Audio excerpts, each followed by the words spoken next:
Hello everyone. In this video we'll talk about how we can convert a given context-free grammar to a pushdown automaton, and let's take a grammar first and just do this with an example. So let's consider the grammar s goes to 0 s1 or epsilon. This is once again just 0 to the power n, 1 to the power n. So we'll be drawing the automaton for this, and the first step to doing this is convert the given context-free grammar to GNF. So we need to convert this to the GNF form. What we get once we do that is the following. I get s goes to 0 sx or epsilon, and x goes to 1. So these are the production rules that I get. And the next step is actually converting to the pushdown automaton, and to be frank, we need to just write the transition rules for the pushdown automaton. The rest will mostly be taken care of. We'll just have to mention a couple of things.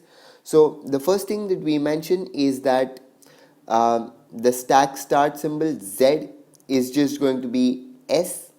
So whatever is my starting non-terminal, so remember that a context-free grammar is defined with a start symbol.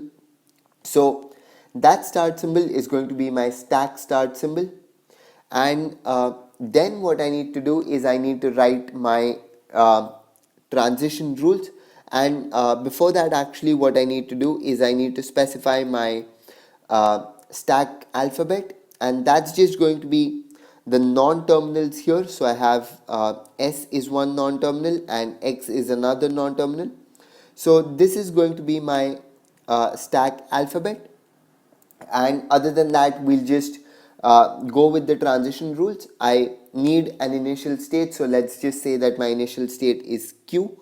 So my initial state is some q that I've just made up. So this is the state that I'm starting with, and now what I need to do is I need to focus on the transition rules.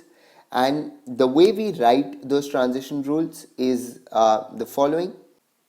For every non-terminal that I have, I need to add this rule. So if I have, let's say, a transition that goes something like a goes to alpha, then what I need to do is I need to add the rule delta of q comma epsilon comma a is equal to q comma alpha, and we'll see how this actually works out in a minute. So let's try doing it for this first one right here. So what I need to do is I need to add the rule, because I have something like this. I have s goes to 0 sx or epsilon. What I need to do is I need to add delta of q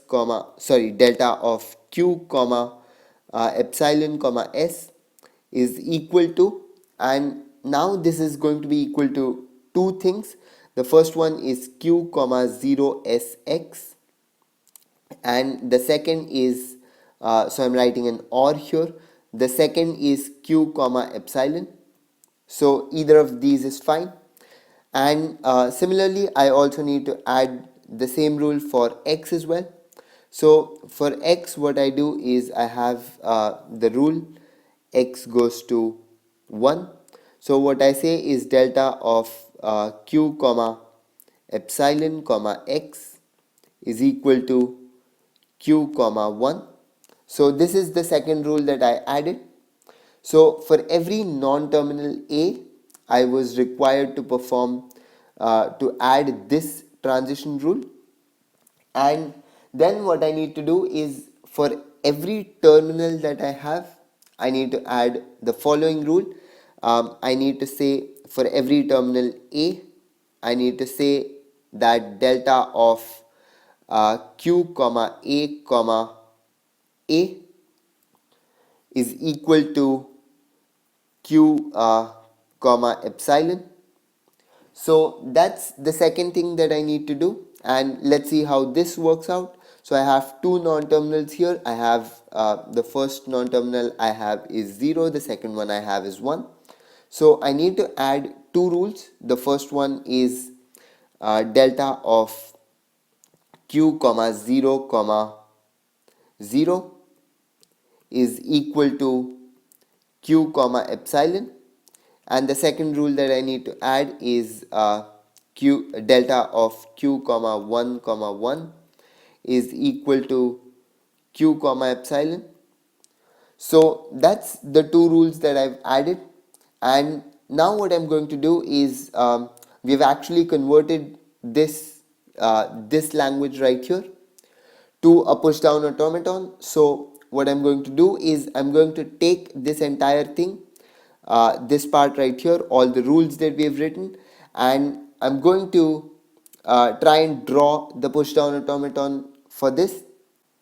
So I have all of the rules from the previous page written right here, and now let's go ahead and try and draw our push down automaton. So I have a single state in this thing, which is q, and what I'm doing is I'm saying that it should loop to itself for a variety of transitions. So I'm just going to draw a single self loop. And what all does this loop to itself on? So it loops to itself on an epsilon input, and s goes to 0sx. It loops to itself on an epsilon input with s going to epsilon. It also loops to itself when I have an epsilon input with x as the stack top, and I make the stack top as 1, and then I have both my terminal rules, which is 0 with a 0 on the stack top, and the 0 goes to epsilon, and a 1 on the stack top, and the 1 goes to epsilon. So this is the automaton that I have, and let me just move this to one side, and we can actually take some examples and run this automaton. So let's take an example which is we'll take an example which is generated by the language. So my language was s goes to 0 s1 or epsilon. So let's take into consideration the string which is 0011, and we'll see if this automaton actually accepts this string. So let's write our stack. So my stack is initially an s, so that's what my stack contains, and remember that we have mentioned this right here. My initial stack symbol is s, so I have s on my stack, and now what I'm seeing is a 0. Actually, even before that, I have this rule right here. I have these two rules. Actually, I need to take one of them, and from this you might have noticed that this is in fact a non-deterministic automaton. So from s, what we'll be doing is we'll go to 0sx. Of course, if you want to actually do this, you might want to create two branches now and go to both of these at this point, but because I know kind of what I'm doing, I can just go to 0sx, and then what I do is now I have a 0 on top of my stack, which means that I need to take this rule probably, so this one right here. So I have a 0 as my input, so this rule fits perfectly. It needs an input symbol of 0 and the stack top to be 0. From here what I do is I change the stack top to epsilon. So from here I go to an sx. So I remove this 0 right here because that changed to an epsilon, and I can get rid of this 0 now. So next up I have a 0, but my stack top is now s. So once again I need to take one of these two rules. So again I'm going to take the first rule, which is converting s to 0sx. So from here what I do is I go to 0sx, and this x is already there. So remember that this s changed to a 0sx, but the other x was still there, so now I have two x's at the end. And now once again I have 0 at the top of my stack, and my input alphabet is 0. So I once again take the same rule and I get this I just change the stack top to epsilon, so I get SXX. And now once again I have S at the top of my stack, so I need to take one of the two rules that are here. And this time what I'm going to do is, of course, I can get rid of this 0 right here. And this time what I'm going to do is I'm going to take the second rule. And the reason I've been doing like picking rules is because till now I was getting zeros, and I know that the next thing I'm going to get is a 1. So I'm just going to go with the second rule right here. And of course you might want to once again create branches at every point that you can have multiple transitions. You might want to create branches. So at this point I will take the second rule, which just converts the S to an epsilon right here, which gives me my stack as XX, and my next input alphabet is a 1.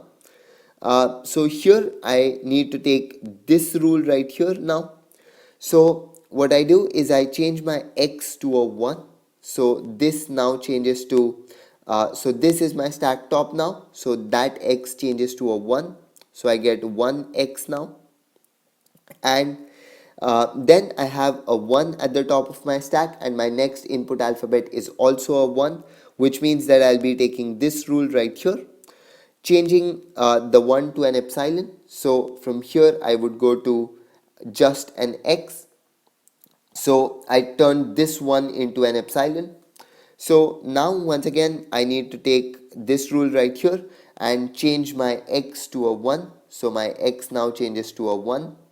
And once again I need to take this rule right here. I got rid of this one now, and this is my next input alphabet, and my stack top is also 1 right here, which means that I can now convert this 1 to an epsilon, which gives me epsilon, which means that I have an empty stack right here. And as I said, there is something called an acceptance by an empty stack. So this string is accepted. So this string is accepted into the language. So that's how I create a pushdown automaton from a context-free grammar, and I've also shown you with a string that this does accept the languages given by this. In the next video, what we could do is we could take an example of a string that that does not belong to this language, and we'll try running this automaton for that as well. So I'll see you there. I think this video has gone on for quite some time now, so I want to leave that for the next video. I'll see you there. If you understood how to convert a context-free grammar to a pushdown automaton, don't forget to give this video a like and hit the subscribe button. I'll see you next time.